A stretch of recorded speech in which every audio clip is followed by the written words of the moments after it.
네, 이재명 대표의 신년 회견을 둘러싸고 여야 공방이 치열합니다. 국민의힘은 사법적 문제에 대한 사과와 반성이 없는 한가한 기자회견이었다고 비판했고, 민주당은 국민 삶을 지킬 해법을 제시한 게 한가한가라며 맞섰습니다. 네.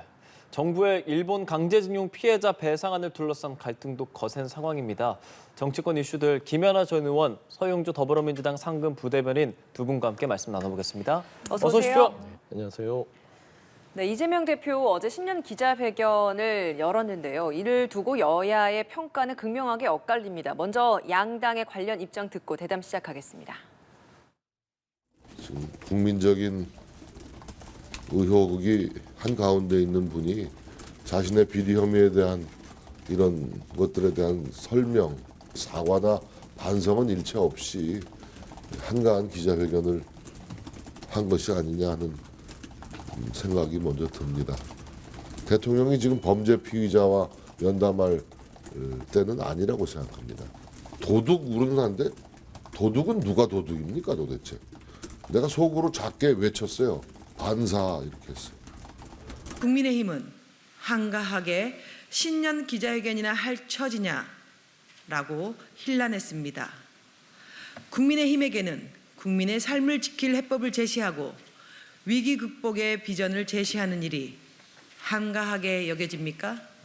윤석열 정부와 국민의힘에게는 정치가 자신들의 권력을 지키기 위한 수단일지 모르지만 더불어민주당에게 정치의 본령은 국민의 더 나은 삶을 책임지는 의무입니다. 이재명 대표의 제안에 응답하기 바랍니다. 네, 양당의 입장 듣고 오셨습니다. 일단 정진석 국민의힘 비대위원장 도둑 운운하는데 속으로 반사라고 외쳤다라고 이야기를 했고 거기에 대해서 이제 민주당 이무경 대변인은 국민 삶을 지킬 해법을 제시하는 게 한가하냐. 이 대표의 제안 받아들이라라는 입장이었습니다. 자, 양당의 입장 어떻게 보시는지 먼저 김연아 전 의원께 여쭤보겠습니다. 이재명 대표가 오랜만에 기자회견을 하셨네요. 취임 100일 때도 안 하시더니 이제 어쨌든 뭔가 생각이 정리되신 것 같아서 그나마 환영합니다만 글쎄 메시지가 뭐였는지 잘 기억이 나지 않습니다. 지금 민주당에서는 이재명 당대표의 제안을 받아들여라. 대통령 좀 만나게 해달라는 거 아닙니까? 그것도 단독으로. 네. 근데 지난번에 이제 대통령이 신년 연찬회에 초청을 했죠. 뭐 들은 것도 기억도 없고 자긴 모른다라고 발뺌하시더니 또 불러달라는 건 뭐냐. 저는 결국은 혼자 독대하고 싶다는 겁니다. 그러면 지금 검찰 소환이 줄줄이 예고되어 있는데 이때 왜 대통령과 독대하고 싶은지 정말 잘 모르겠고요. 그게 민주당의 요구인지 일단 좀 되묻고 싶습니다. 그다음에 이제 신년인데 신년에 서로 덕담을 하죠. 근데 뭐 윤석열 정부 도둑이라는 둥 뭐 폭력적? 글쎄 저는 이 단어를 이재명 대표가 쓸 수 있는지 잘 모르겠습니다. 특히 민주당이 쓸 수 있는지 모르겠는데요. 지금 국회를 폭력적으로 운영하고 있는 사람은 바로 169석의 민주당입니다.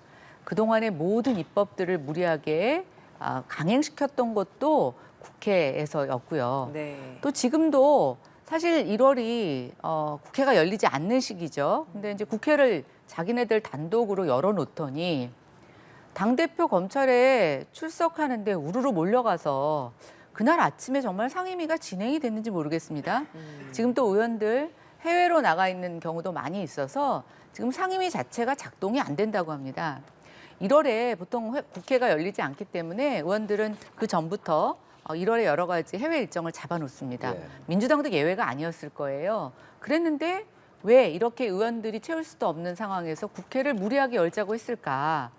저는 뭐 100% 이재명 대표와 관련된 방탄국회 아니겠습니까?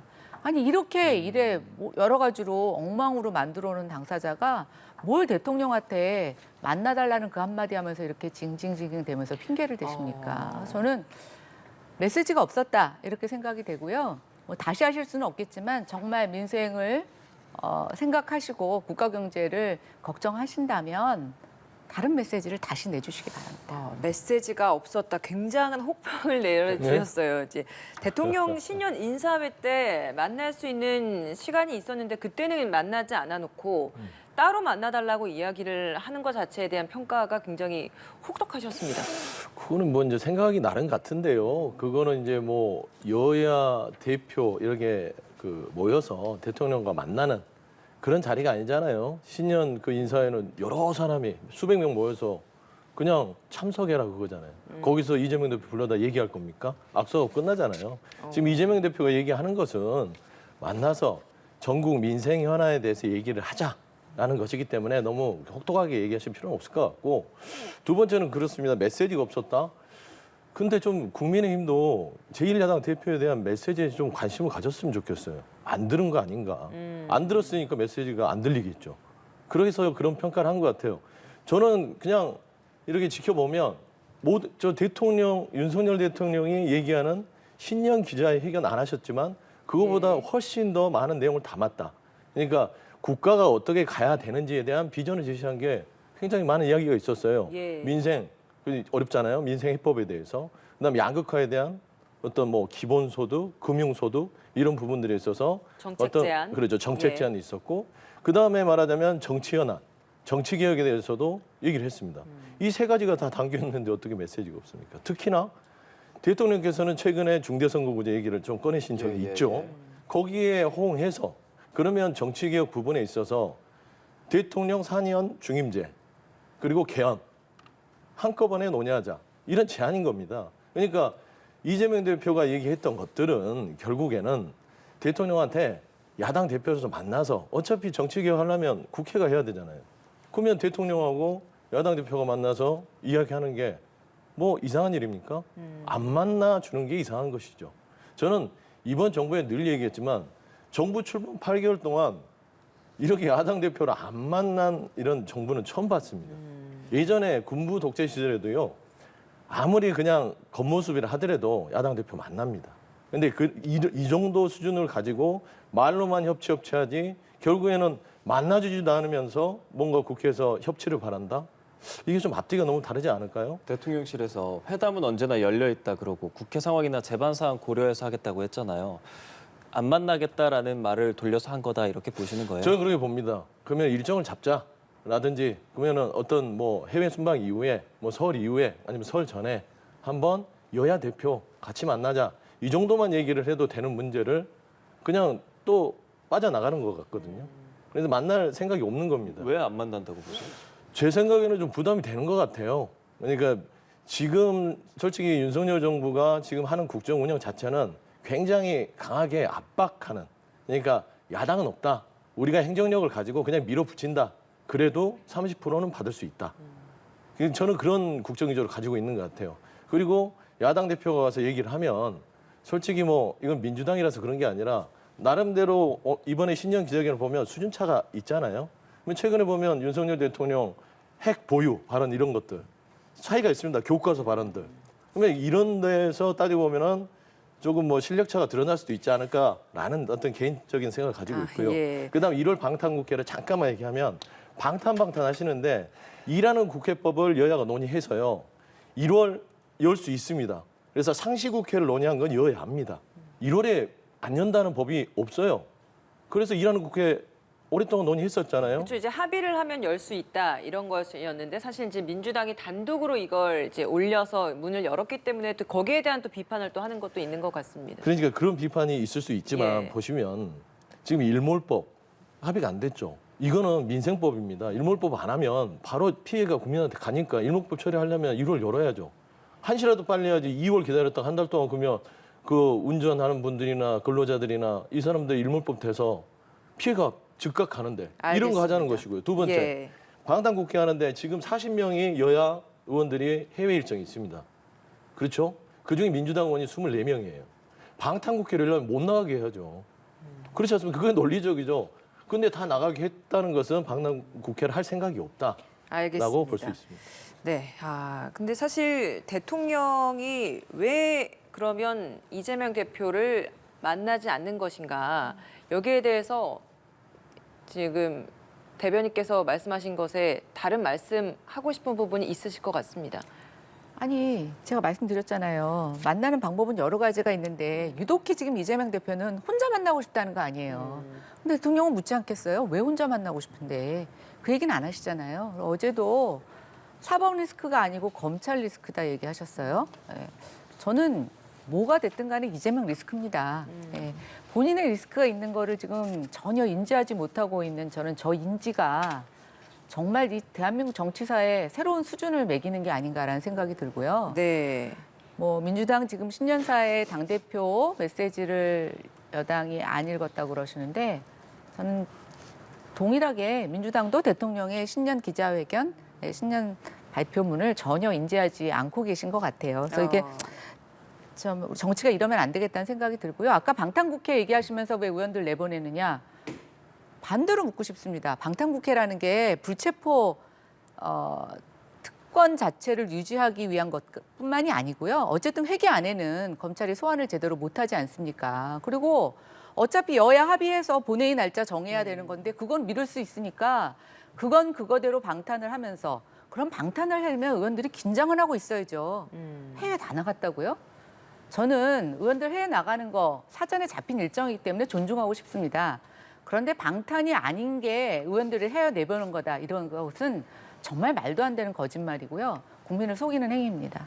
아니, 거짓말했다니까 얘기를 해야 될 것 같아요. 거짓말이 아니라 논리적으로 생각을 해보자니까요. 원래 그러니까 논리를 꼬는 게 거짓말이에요. 아니 상식입니다, 상식. 아니 어떻게 상식이에요? 왜냐면 그러면 방탄국회가 아니면 아니, 방탄국회가 40명이 아니면 여야가 나갔는데 민생을 지금 논의하기 위해서 국회를 여셨다는 거 아니에요? 존중하신다며요. 나가시는 거. 그러니까 예. 저는 존중해요. 예. 근데 의원님 뭐라 그랬어요? 예. 지금 국회가 방탄이 아니고 민생을 열기 위해서 연 거라고 하셨잖아요. 그럼 해외 나가지 말아야죠. 아 그러니까요. 지금 일몰법 관련해서 민주당이 가장 시급하다고 했잖아요. 예. 그러면 해외 일정 뭐가 됐든 다 취소하셨어야죠. 그러면 맞습니다. 그러면 국민의힘 의원들이나 민주당 의원들이 해외 나가는 부분에 있어서는 그분들이 그거는 감당해야 될 못 같아요. 16명의 국민의힘 의원들도 해외를 나가잖아요. 그러면 또 갔습니다. 거기에 대해서는 24명과 16명이 어떻게 아니, 갔습니까? 얼마나 그리고 차이 난다고 한쪽에서는 그렇습니까? 단독으로 국회를 열자고 하지 않았습니까? 그리고 좀- 그러면 열자고 했으면 책임을 져야죠. 그러니까 김 의원님 보세요. 지금 보면 회기 중이라서 뭐 소환이 안 된다. 회기 중에 엊그제 소환돼서 나갔잖아요. 자진 출두해서 소환됐잖아요. 그렇지 않습니까? 그러니까 결국에는 검찰이 영장을 친다는 전자에 방탄국회라고 주장을 하시는 거잖아요. 그리고 수적으로 봐도 24명이라고 쓰면 적은 수가 아닙니다. 방탄을 만약에 하려고 그러면 그건 못 나가게 해야죠. 저는 대기령을 내려야 됩니다. 그게 아니잖아요. 그러니까 상식적으로 생각했을 때 방탄국회의 주장은 상식적이지 않다. 저는 그런 얘기를 하는 것이지 제가 국민들한테 거짓말을 하거나 속이거나 그런 건 아니다. 그런 말씀드리는 알겠습니다. 거예요. 예, 회기 중에 뭐 소환 조사야 뭐 많이 나갈 수는 있는 것입니다만 국회로 이제 체포 동의안이 그렇죠. 넘어왔을 때 거기에서 이제 국회가 회기 중에 뭐 체포 동의안을 부결시킬 수 있고 가결시킬 수 있는 것이기 때문에 그건 아직까지 넘어오지 않은 상황이고 결정되지 않은 부분인 것 같고 대신에 국회를 열어서 민생을 해결하고자라고 했다면 해외 나가는 것조차도 지금 어느 정도 다 자제를 시키고 민생을 더 그럼 돌봤어야 되는 게 당연하죠. 아니냐 이런 또 지적을 하시는 상황입니다. 자, 이 이야기는 저희가 여기까지 해보도록 하고요. 주제를 바꿔보겠습니다. 국민의힘 전당대회 상황.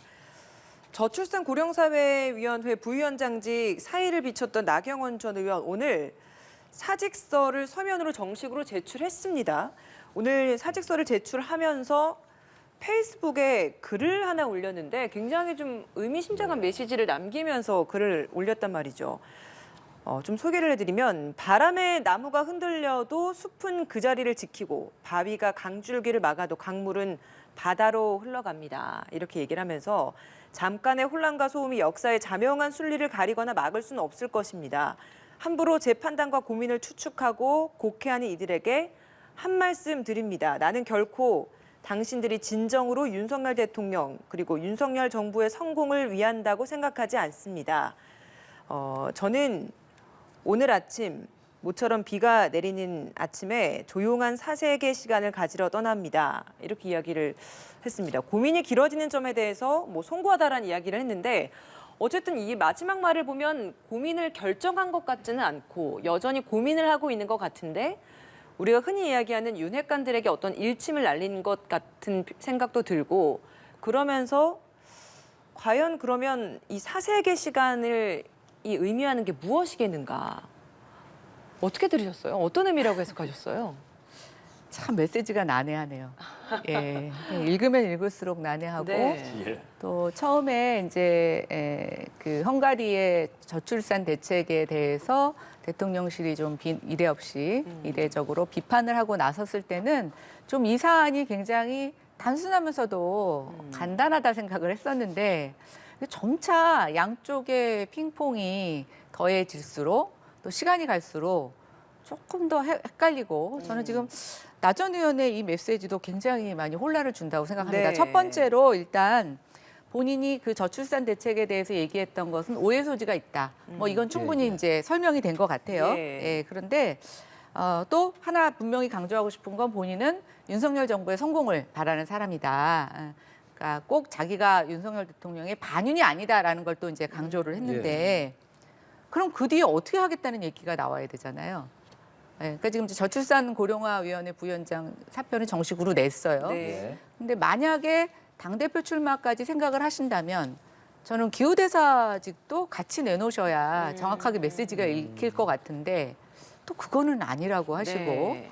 예, 그리고 여전히 출마에 대해서 명확한 입장을 안 내놓으시다 보니 저도 이게 어떤 결정을 내리실지가 조금 이해가 되지 않고 예, 이 잠깐의 혼란과 소음이 역사의 자명한 순리를 가르거나 막을 수는 없을 것입니다. 순리가 뭘 의미하는 그러니까 이제 저는 그렇게 생각해요. 본인이 예. 윤석열 정부의 성공을 바라는 마음, 예, 그리고 국민의 염원이 0.7%이기는 했지만 네. 전 정권에 대한 굉장한 실망, 또 이대로 두면 대한민국이 굉장히 어려워질 것이라고 하는 국민의 염원이 결국 정권 교체로 오지 않았느냐. 저는 이것을 큰 순리라고 나 전 의원님은 얘기하고 있다고 보고 있고요. 뭐 윤 정부의 거기에서는 승리. 그렇죠. 예. 거기에서는 이론이 없다고 보고 계속 강조하시는 건 본인은 일각에서 얘기하는 뭐 유승민의 길, 이준석의 그런 반윤의 그런 기조가 아니다라는 것을 앞에 강하게 표명하신 것 같고 이제 네. 뒷부분에 So what? 그러면 어떻게 할 거냐에 대해서는 좀 네. 장고의 시간을 두시겠다라고 하는 것으로 해석이 됩니다. 어떻습니까? 소영주 대변인께서는 어떤 의미라고 해석하셨어요? 뭐 담백한 메시지 같아요. 제가 그래요? 봐서는 좀 이게 좀 은유적인 비유를 썼던 것 같은데 나경원 의원 정치인이고 중진 의원입니다. 이 메시지는요. 나 이제 당대표 출마하겠다. 라는 이야기입니다. 어떤 대목이 그렇게 읽히셨어요? 제가 봐서는 이제 순리를 막을 수 없다. 순리라는 건 나의 출마를 막을 수 없다. 그러니까 지금 현재 윤석열 대통령을 중심으로 한 윤핵관들이 본인들이 미는 사람이 용산에서 미는 사람 우리들이 알잖아요. 있잖아요. 근데 그분을 위해서 민심 1등이었던 유승민 전 의원을 밀어냅니다. 어떻게 해요? 당원 단계로 바뀌어서 당원 100%로. 그랬더니 당원 100%로 바꾸면 용산에서 미는 사람이 올라와야 되는데 나경원 전 의원이 올라와 버렸어요. 변하지가 않습니다. 아무리 어떤 용을 써도 김장을 담더라도 안 변합니다. 그러다 보니까 나경원 전 의원이 발언을 하죠. 저출산 고령화 사회 부위원장으로서 그 빌미를 가지고 흔들기 시작하지 않습니까? 이게 바로 얘기하는 잠깐의 혼란과 소음이었습니다. 네. 그래서 본인이 직을 내려놓죠. 근데 내려놓는데도 용산이 조금 말하자면 좀스러운 표정 이런 마음을 갖는 게 보통 부위원장이면 본인이 언론에 사의를 표명하면 그거를 가지고 정식 서면 제출해라 그렇게 안 하잖아요. 부위원장이 정치인이 선언을 하면 그 자체가 사직이죠. 그리고 나서 결정을 해주면 서류는 알아서 행정적 절차는 그렇게 되는 게 절차고 순리인데 굳이 꼭 서면 제출을 해서 도장 받고 절차를 거치겠다. 이건 뭐냐면 탐탁지 않은 거예요. 나경원 전 의원이 출마하는 것을. 왜?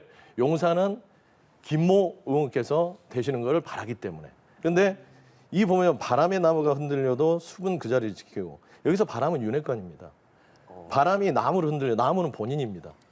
그리고 숲은 뭐냐면 당심입니다. 그러니까 국민의힘 지지층. 그래서 숲은 그 자리를 지킨다. 나의 당원들 그렇죠. 마음에. 나의 지지는 변하지 않는다. 그리고 바위는 누구냐? 용산입니다. 윤석열 대통령 용산 바위가 강줄기를 본인은 막아도 강물은 바다로 흘러간다. 나 당대표를 나간다. 뭐냐? 강물이란 건 본인이 지지를 많이 받는 그 국민의힘의 지지층들이 나를 바다로 보낼 것이다. 라는 얘기예요. 너무 단순한 얘기입니다. 그래서 지금 잠깐은 이제 이런 선언을 하시고 숨고르기를 한 다음에 이제 전열을 가다듬고 당대표에 출마하겠다. 라는 의미로 보시는 게 합리적일 것 같아요. 서 대변인께서 뭐 직접 쓰신 것처럼 문학 시간처럼 하나하나 좀 설명을 해주셨어요. 예, 예. 그러니까 바람 그리고 아까 말한 그 추측하고 곡해하는 이들 윤회관이라고 보시는데 동의하세요? 글쎄요, 뭐 윤회관들일 수도 있고, 근데 이제 나경원 대표의 어떤 이런 대통령실과의 저출산 대책에 관련해서 약간 좀 불협화음처럼 보이는 이 현상이 처음에는 뭐 그렇게 대수롭지 않게 평가가 됐었는데 이게 좀 시간이 지나면서 대통령에게 반기를 혹시 드는 거 아니야? 아니면 자기 정치를 하는 게 아니야라는 이제 비판이 좀 일고 있습니다. 그래서일지 모르겠지만 지금 갑자기 김기현 의원의 그 우리 국민의힘 지지도 안에서의 여론조사 비율이 올라왔어요. 예. 네, 그래서 이제 안철수 의원보다 조금 더 높게 나오고 있습니다. 그래서 저는 그게 어떤 뭐 김기현 의원의 개인적인 어떤 노력 이런 것도 있으시겠지만 구도, 그러니까 나경원 대표의 표가 상당 부분 글로 간 게 아닌가라는 생각도 들고 있어서 이게 이제 지금 나경원 전 의원은 고민할 거예요. 본인의 진심이 어떻게 당원들과 또 여론에 전달될지에 대해서 지금 고민하시는 것 같아요. 그래서 저는 뭐 이 부분에 있어서는 여전히 출마 가능성을 열어놓고 계시죠. 그러나 저는 그렇다고 해서 지금 출마가 뭐 90% 100% 기울었다라고 판단하기도 좀 어려울 것 같습니다. 다만 지금 문제는 대통령이 곧 해외 순방을 가시게 되죠. 예. 그래서 이제 내일 오늘 떠나죠. 그 저출산 고령화위원회 사직서를 처리하시지 않으면 사실 이게 좀 장기화됩니다. 예, 근데 그렇죠. 그 직기 면직 처리가 되지 않은 상태에서 전당대회 출마를 또 표명을 했을 때 이게 어떻게 일이 좀 해결될까라고 보면 제가 아까 말씀드린 것처럼 점점 시간이 갈수록 좀 복잡하게 꼬여 있어서 제일 중요한 건 뭐가 됐든 간에 좀 뚜렷한 결단의 메시지가 나오면 제일 좋죠. 그러니까 뭐 대통령이 사의를 뭐 반려하시던 어쨌든 예, 나는 예. 내겠다 그리고 출마하겠다라고 하면 제가 봤을 때는 오히려 깨끗한 메시지일 수가 있는데 지금 그렇지 않다 보니까 서로 상대방의 어떤 반응에 따라서 이쪽에 반응이 달라질 수밖에 없는 서로 연결되어 있는 그런 고리가 있어서 참 예측이 어렵네요. 의원님, 이게 네. 전대 룰이 당신 100%로 바뀌었잖아요. 네. 근데 아까 말한 것처럼 뭐 자칫 뭐 친윤을 저격하는 것 같은 말로 해석될 수 있는 부분들도 있고 지금 이 메시지들, 그러니까 정확하게 의견을 표명하지 않은 이 메시지들이 당심에 혹시라도 부정적인 영향을 미치지 않을까라는 생각도 드는데 말이죠. 그게 지금 제가 봤을 땐 지금부터의 어떤 여론 동향과 당내에서의 동향일 것 같아요. 아직까지는 뭐 그렇게까지는 나타나고 있지는 않습니다만 이게 길어지면 그리고 뭔가 지금 이제 전당대회에 나오신다는 분들이 다 의사를 표출하시고 지금 전국지를 다니시면서 적극적인 선거운동을 하고 계시는데 지금 가장 유력하게 검토되고 있는 후보가 지금 이제 사실 잠깐 잠수 타시는 거잖아요. 아, 네네. 네, 이제 그러면 사색의 시간을 그렇죠. 가지러. 그럼 이제 예. 이게 출마 준비를 익힐 거냐 당원들한테 아니면 이게 뭔가 이제 출마를 하지 않겠다라고 하는 어떤 사전 포석으로 들릴 거냐라고 하는 것은 우리가 뭐 이렇게 한 번에 예견하기는 쉽지는 않습니다. 이제 여론의 흐름이라는 게 좀 어떻게 흘러가야 될지를 좀 봐야 될 것 같은데요. 결국은 조금 더 명확한 메시지를 빨리 내주시는 게 좀 국민들이 이해하기 쉬울 것 같은데 조금 고민의 시간이 깊어지는 것 같습니다. 예, 순리라는 것을 윤석열 정부의 성공으로 해석을 할 것인가, 나경원 전 의원의 당대표 혹은 뭐 전당대회 출마를 로 해석을 할 것인가에 따라서 그 뒤에 내용들의 의미가 완전히 또 다 달라지는 그런 상황인 것 같은데 또 하나 궁금한 것이 나는 결코 당신들이 진정으로 윤석열 대통령, 윤석열 정부의 성공을 위한다고 생각하지 않습니다라고 하는 그 당신들이 과연 누구겠는가라고 생각을 할 때 예. 최근에 또 그 김기현 의원 휴대폰 사진으로 네. 포착된 것이 있지 않았습니까? 네. 나경원 의원과의 미팅. 뭐 만남. 예. 그러니까 뭔가 그런 만남들이 서로 이제 조율이 되고 물밑 접촉들이 있으면서 오고 간 그런 대상들이 지금 이 당신들이라는 사람들을 지칭하는 것일지 어떻게 예상하십니까? 그러니까 너무 복잡하게 안 생각했으면 좋겠어요. 그러니까 이거를 지칭을 할 수 없으니까 3인칭을 쓴 거죠. 당신들, 윤핵관들 이렇게 얘기할 수는 없잖아요. 그러니까 아까 말씀한 대로 나경원 의원은 정치인이고 오랫동안 했습니다. 지금 본인이 당신 100% 그러니까 국민의 지지층에서 선두를 달리고 있지만 그럼에도 불구하고 뭔가 윤석열 정부는 윤석열 대통령이 아닙니다. 개인이 아니라 보수 정부의 성공을 바라는 거예요. 그러니까 나경원 전 의원은 지금 생각하는 것은 이 국민의 지지층들에게 내가 윤석열 정부와 대립각을 세워서 하는 후보가 아니다. 나는 보수 정부의 성공을 바란다. 이 얘기를 하는 것이고 당신들은 진정으로 지금 윤석열 정부를 위하는 게 아니라고 평가하는 것은 당신들은 개인 윤석열 대통령에게만 충성을 한다. 라는 의미로 보시면 될 것 같아요. 그래서 예. 조금 더 나를 더 지지층들에게 어필을 하고 그다음에 나서 보수 정부를 지키는 거, 그다음에 총선에서 이기는 당대표가 누구겠느냐. 이런 의미로 자신감을 드러낸 것이다. 그래서 저는 뭐 계속 이거를 보면서 나온다 만다 하지만 며칠 쉬는 기간에 작전회의도 하시고 좀 전열을 가다듬는 시간이기 때문에 예. 저는 이 부분만 보면 이제는 출마가 확실하게 결심이 섰다라고 보는 것이 맞을 것 같습니다. 예, 사색의 시간 가지러 들어갔다고 하는데 어느 정도 고민의 시간을 갖게 될지 저희가 또 지켜봐야 될 것 같습니다. 자, 이렇게 나경원 의원은 사색의 시간에 들어갔고 유력 또 다른 전대 후보인 김기현 의원 그리고 안철수 의원 같은 경우에는 신경전이 더 고조되고 있는 상황입니다. 수도권 당대표론을 두고 거세게 부딪혔고 또 전대 룰 개정과 관련해서도 입장차가 뚜렷하게 나타나는 부분이 있는 게 서로 이제 SNS나 이런 뭐 언론 인터뷰나 이런 것들을 통해서 주고받는 설전이 김기현 의원은 대한민국 축구팀 감독을 뽑는데 일본 국민 여론을 반영하겠느냐 이런 이야기를 하고 있고 안철수 의원은 우리 지지층을 일반 국민으로 매도한다 이렇게 이야기를 하고 있어요. 이 두 주자 간의 이런 설전은 어떻게 해석하세요? 이제 굉장히 지금 저희 전당대회가 국민들의 아주 핫 관심사로 떠오르고 있는 거죠.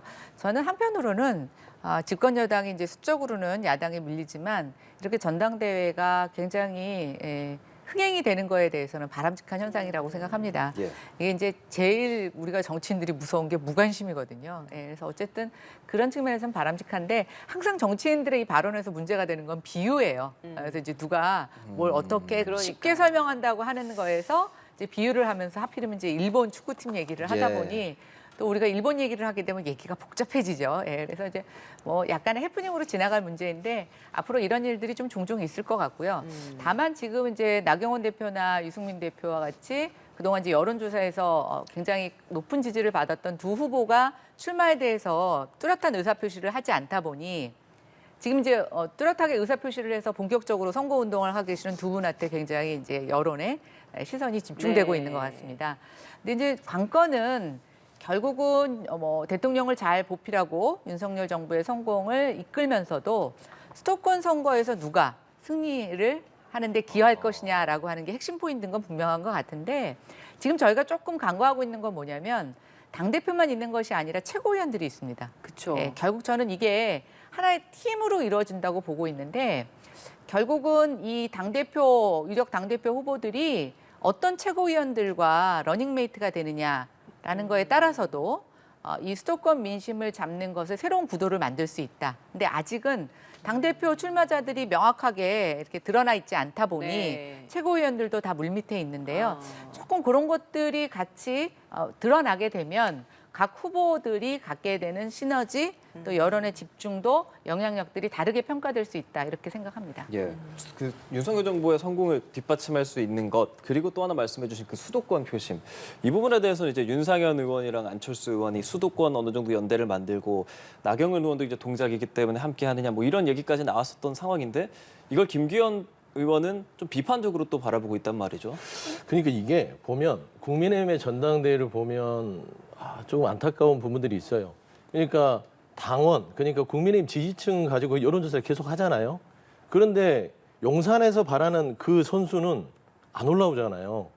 그게 지금 이 전체 전당대회를 꼬이게 하는 겁니다. 지지율이요? 지지율이요? 지지율 최근 여론조사를 보면 뭐 지금 얘기할 수는 없지만 그러면 보면 국민의힘 지지층조차도 너무 찍어서 노골적으로 이 사람이 돼야 된다라는 그런 메시지를 계속 주니까 강한 거부감을 나타내는 겁니다. 왜 그러냐면 아무리 당원들이고 국민의힘 지지층이라 하더라도 윤석열 대통령의 마음에 100% 동조하지는 않습니다. 그리고 그 선거 결과가 어떻게 될지 모릅니다. 그러니까 나경원 전 의원을 못 나가게끔 하고 싶은 마음이 클 거예요. 그러면서 이런 사단들이 나는 거거든요. 그리고 김기현 의원과 안철수 의원이 왜 대립각을 세우냐면 저는 그 저변에는 구도를 보면 될 것 같아요. 안철수 의원 자체는 결국에는 결선 투표라는 게 있잖아요. 근데 결선 투표에서 본인은 승부를 보겠다는 겁니다. 그런데 최근에 보면은 김기현 의원이 올라왔어요. 안철수 의원이 좀 떨어졌어요. 그 중간에 유승민 의원이 있습니다. 그 정도로 지금 지각 변동이 있는 거거든요. 그런데 안철수 의원은 3위를 해야 돼요, 최소한. 그래서 결선 투표로 가서 나경원 의원이 50%를 안 넘으면 본인이 뭔가 그거를 수혜를 입을 수 있다. 윤심을 좀 더 획득해서 이런 구도 싸움이 있기 때문에 김기현 의원과는 무조건 대립각을 세워서 갈 수밖에 없습니다. 이게 무슨 수도권 뭐네 이런 각이 아니라 선거의 구도상 안철수 의원은 김기현 의원과 대립각을 세우면서 갈 수밖에 없는 구도다. 그렇게 보심이 맞을 것 같아요. 예, 알겠습니다. 국민의힘 전당대회 상황 여기까지 짚어보겠습니다.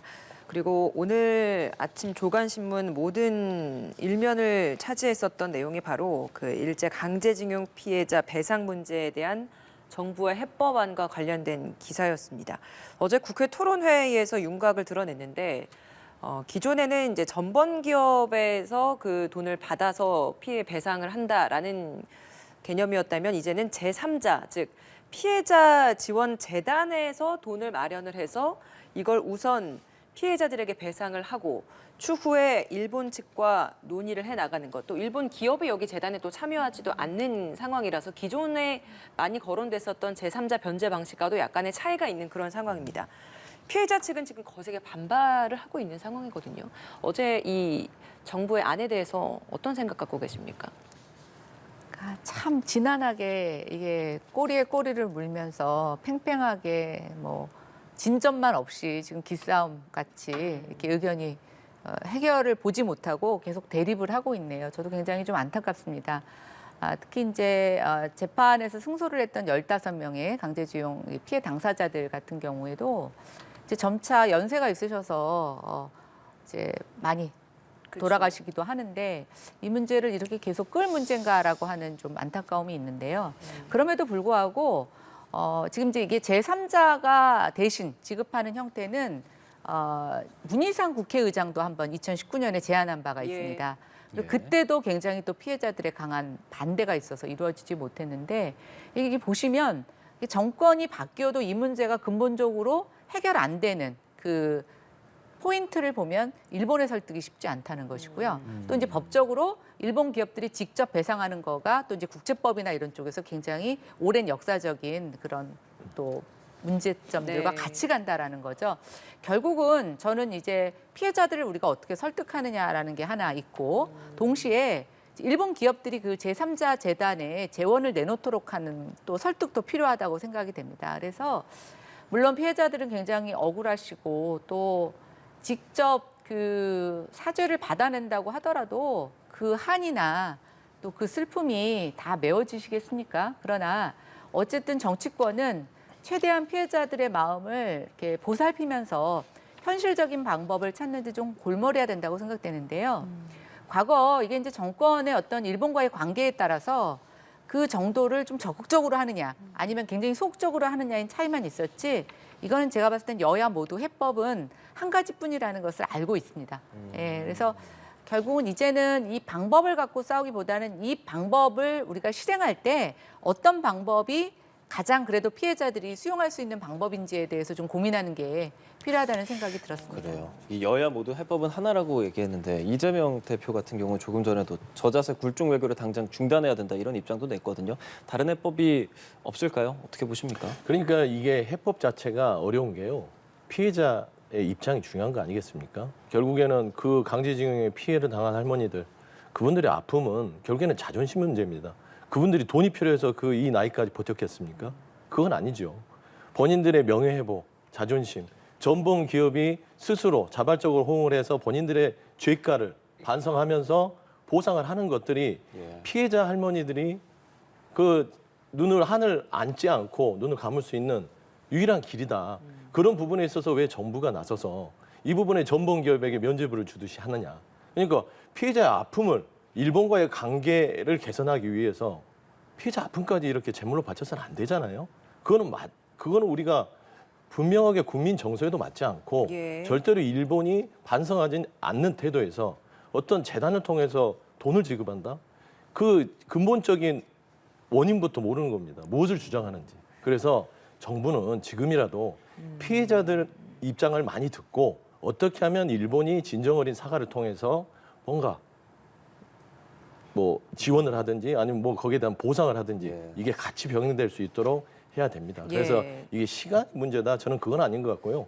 이 피해자 할머니들의 마음을 달랠 수 있는 근본적인 해결 방안을 다시 한번 논의해야 된다. 예, 그렇게 보고 있습니다. 좀 구분지어서 가야 될 것 같은 게 지금 진행되고 있는 이 부분이 있어서 배상 문제가 이제 일제 강제징용 피해자분들이고 위안부 피해자 할머니들과는 좀 구분이 된다는 점은 좀 짚어드려야 될 것 같고 어쨌든 이 강제징용 피해자 배상 문제와 관련해서 정부에서는 현실적이고 불가피한 뭐 해법이었다라고 이야기를 하고 있습니다. 하지만 앞서서 이제 김연아 전 의원께서도 말씀하셨지만 피해자를 설득하는 그게 과연 맞는가? 어제 그 토론회 자리에서도 관련해서 이제 발표를 하면서 일본을 설득하는 것이 아니라 이제는 피해자분들을 설득해야 한다라는 이야기가 나오자마자 굉장히 고성이 나오고 이런 것들이 과연 맞는 것인가라는 의문은 계속 생기거든요. 근데 이제 이게 옳고 그름의 문제라기보다는 결국 외교 문제이지 않습니까? 우리와 일본에 있어서의 국가적 입장도 있고 또 외교적 영향력의 차이일 수도 있습니다. 그런데 제가 그럼 반대로 여쭤볼게요. 네. 그럼 우리가 아니요, 제가 서 대변인한테 여쭤보는 게 아니라 반문을 한번 스스로 해보는 거죠. 그럼 우리가 과연 일본을 이 오랜 시간 동안 일본도 굴하지 않았는데 우리가 일본을 설득시키고 우리 안대로 진정적인 그 모 기업의 사과를 받아낼 수 있는 방법은 있느냐? 저는 그것도 똑같이 어렵다라고 보는 거죠. 네. 근데 과연 이분들이 다 돌아가시고 나서 이분들의 명예를 우리가 살릴 수 있는 방법에 대해서 고민해야 되죠. 예, 그렇지만 저는 이게 정치권에서 제일 잘못하는 것이 뭐냐면요. 너무 선한 목적을 갖고 그 희망 고문을 하면서 이 결국 피해 당사자들에게 헛된 꿈만 주고 사실은 계속 시간을 끄는 겁니다. 그렇죠. 정치적으로 뭔가 행위는 할 수 있겠죠. 그러나 이분들에게 우리가 신속하게 할 수 있는 방안에 대해서 정말 좀 진정 고민하고 있는가라는 부분에 대한 반성이 더 먼저 필요하다고 생각합니다. 예, 일본 이야기 여기까지 이렇게 해보도록 하고요. 강제징용 피해 이 부분에 대해서는요. 또 일본 관련한 이야기일 수 있는데 미일 정상회담 있습니다. 조 바이든 미국 대통령 후미오 일본 총리가 정상회담 하는데 북핵 문제가 좀 주요 의제로 다뤄질 거라고 해요. 윤석열 대통령 국방 업무 보고에서 북한의 도발 수위가 높아질 경우 대한민국이 전술핵을 배치한다든지 자체 핵을 보유할 수도 있다. 여기서의 자체 핵이라는 표현 때문에 이재명 대표도 계속 비판적인 의견을 내고 있는데 어떤 말씀해 주시겠습니까? 굉장히 위험한 발언입니다. 그러니까 자책을 머릿속에 보유하겠다고 생각은 할 수 있지만 대한민국의 안보를 책임지는 대통령으로서 그걸 입 밖으로 꺼내는 것은 굉장히 위험한 발언입니다. 이거는 한반도의 핵에 그러니까 핵에 말하자면 충돌을 기정사실하겠다는 거예요. 북한 너희들이 핵을 갖고 있으니까 우리도 핵 보유할 거야. 우리의 강한 힘을 핵 대 핵으로 한다. 이건 말도 안 되는 소리죠. 중요한 것은 이건 또 미국과의 관계에 있어서도 상호 이거 얘기도 안 된 겁니다. 그래서 미국에서 무조건 한반도를 비핵화라고 국방부 대변인이 얘기를 바로 발표하잖아요. 그러니까 미국도 혼란스러울 거예요. 왜 대한민국 대통령이 지금 핵을 보유한다고 얘기를 하지? 이거 어처구니 없는 거 아니겠습니까? 그리고 국민들은 불안해하고요. 이게 저는 굳이 윤석열 대통령의 어떤 안보의 어떤 인식, 어떤 뭐 지식까지는 폄훼하지 않겠지만 최소한 기본적으로 왜 핵이라는 부분들이 한반도뿐만 아니라 미국과 일본이 그렇게까지 지리하기까지 비핵화를 한반도로 하려고 하는지 이에 대한 근본적인 물음들을 안 던지시고 지금 국가안보에 대해서 고민하시는 것 같아요. 절대 한반도에서는 비핵화가 맞습니다. 예. 그래서 우리가 북한한테 핵을 비핵화하라고 주장하는데 이제는 우리가 핵을 보유한다 하면 비핵화 주장할 수 있겠어요? 못하죠. 그러면 국민들 얼마나 불안하겠습니까? 알겠습니다. 그런 부분들을 좀 세심하게 살펴주십사. 그런 말씀 좀 드려요. 반론 시간 드리겠습니다. 네. 북한만 핵을 갖고 있는 게 불안하십니까? 아니면 우리도 거기에 맞대응을 할 수 있는 핵을 같이 갖고 있는 게 불안하십니까? 우리가 핵을 보유한다는 여러 가지 뭐 기술적인 문제, 외교적인 문제는 차지하더라도 만약에 우리가 핵을 갖겠다고 의지를 표명하는 것은 핵을 쓰겠다는 게 아니라 그 맞대응이 무서워서 북한이 감히 핵을 개발하거나 보유하지 못하게 하겠다는 것이 1차 목표입니다. 저는 민주당이 윤석열 대통령의 그 발언을 참 그렇게밖에 이해 못하는 것으로 보면서 야, 지난 5년 동안 문재인 정부가 북한을 어떻게 길들였는지 다시 한번 확인됐고 지난번에 무인기가 우리 상공을 날아와서 우리도 무인기를 북한에 보냈죠. 그랬더니 야당 대변인, 원내대변인이 나와서 이런 말을 했습니다. 정전협정 위반이라고. 저는 북한의 대변인이 온 줄 알았습니다. 북한의 여러 가지 정전협정 위반, 9.19 군사합의 위반에 대해서는 한마디도 못하는 정당의 의원들과 대변인이 여기서 맞대응을 한 걸 갖고 정전협정 위반이라고요? 저는 더 이상 문재인 정부식의 대북 정책은 폐기되어야 된다고 생각합니다. 윤석열 정부의 강한 드라이브, 글쎄요, 어떻게 구체적으로 실현될지는 조금 더 지켜봐 주십시오. 그러나 방향에서는 맞다고 보고 있습니다. 예. 참 이 대통령실에서 내놓는 입장을 보면 함부로 대한민국에 도발을 한다면 결코 당하지 않겠다는 의지와 자세를 화두로 던진 것이다. 핵무장뿐 아니라 100배, 1000배는 때릴 수 있는 대량 응징보복을 강조한 것이지 이와 마찬가지로 압도적인 자위권 필요성을 천명하는 그런 차원의 일이었다. 이렇게 이야기를 하고 있습니다. 그리고 앞서 이제 미국에서는 뭐 비핵화 강조했다, 한반도 비핵화 강조했다라고 말씀하셨는데 이와 관련해서 또 존 커비 백악관 국가안보회의 전략소통조정관도 이 이야기를 한 것이 한국 정부가 핵무기를 추구한 건 아니란 점을 분명히 했다. 또 이 점을 또 미국도 알고 있다라는 거죠. 그래서 핵을 공동으로 이제 확장 억제를 확대 논의하는 것은 우리도 같이 하려고 하는 것이다. 그러니까 이게 어찌 보면 우리 정부가 내놓는 방향과 크게 다르지 않고 미국도 궤를 함께하고 있다라는 뜻으로 또 들리기도 하거든요. 그러니까 그거를 보면 이게 이제 외교는요 직접적으로 비핵화를 아니 핵을 보유하면 안 된다 얘기를 하지 않죠. 거기에 대해서 핵을 보유하지 않겠다는 걸로 이해한다. 그 말은 저변에는 너희 핵 갖지 마 그런 얘기 하지 마 이런 얘기거든요. 외교가 어떻게 직접적으로 얘기합니까? 그래서 동의하는 것처럼 이해하는 것처럼 하지만 그런 얘기 하지 마예요. 그러니까 미국 자체도 지금 위험한 발언인 걸 압니다. 그러니까 당연히 북한이 공격했을 때 우리도 강한 국방력으로 맞대응합니다. 현 정부, 전 정부도 그랬고 그 강한 국방에 대해서는 끊임없이 현대화를 하고 미군과의 훈련을 통해서 강하게 맞서겠다고 얘기를 했어요. 그리고 우리의 방식들은 비핵화를 주장했던 것이고 근데 지금 현 정부 들어서는 무인기 뚫린 게 본인들이 잘못해놓고 나서 그리고 나서 대응 자체가 뚫렸는데 허위 보고가 들어가잖아요. 그런 거는 싹 감추고 나서 북한에 무인기 보냈다. 그러니까 맞대응한다. 사전에 잡아야 되는 강한 국방이지. 내가 한 대 맞았으니까 너 한 대 때릴게. 예. 그러면 싸움이 되는 겁니다. 네네. 지금 국민들이 불안한 게 그런 거예요. 지금 핵 문제도 마찬가지입니다. 핵을 보유했으니까 우리도 핵을 보유할 만큼 강하게 맞대응하겠다. 이런 저변에서는요. 결국에는 긴장감만 높일 뿐이지 뭐가 대화의 단초나 뭐 안보에 대한 어떤 화해 무드가 있나요? 저는 그런 부분에 있어서 좀 심각하게 고민하라는 소리입니다. 예, 준비는 충분하게 해야 하고 할 수 있지만 대통령이 내놓는 발언 하나하나는 굉장히 신중해야 하고 이게 위기감을 조성하는 데 있어서는 굉장히 부적절했다. 여기 평가에 대해서 짧게 반론 듣고 마무리하겠습니다. 네, 근데 저는 민주당이 뭐가 불안하신지 잘 모르겠어요. 지난 5년 동안 삶은 소대가리라고도 얘기도 하고 미사일 쏴대고 할 때도 전혀 동요하지 않으시고 또 그냥 걸어서 기순하고 헤엄쳐서 기순하고 우리 국민들이 걸어서 월북하고 할 때도 가만히 계시더니 뭐가 무서운지 잘 모르겠습니다. 어쨌든 윤석열 정부의 지금 대북 정책, 저는 문재인 정부가 망쳐놨던 대북 정책, 문재인 정부가 잘못 길들였던 김정은과 북한의 어떤 핵무기 개발과 관련돼서는 좀 단호한 입장이 필요하다고 생각하고 국민들도 많이 동의해 주실 거라고 생각합니다. 다시 한번 말씀드리지만 같이 싸우겠다는 게 아니라 감히 덤비지 못하게 하겠다는 것입니다. 조금만 예. 믿고 기다려 주시기 바랍니다. 알겠습니다. 김연아 전 의원, 서용주 더불어민주당 상근 부대변인이었습니다. 오늘 두 분 말씀 고맙습니다. 잘 들었습니다.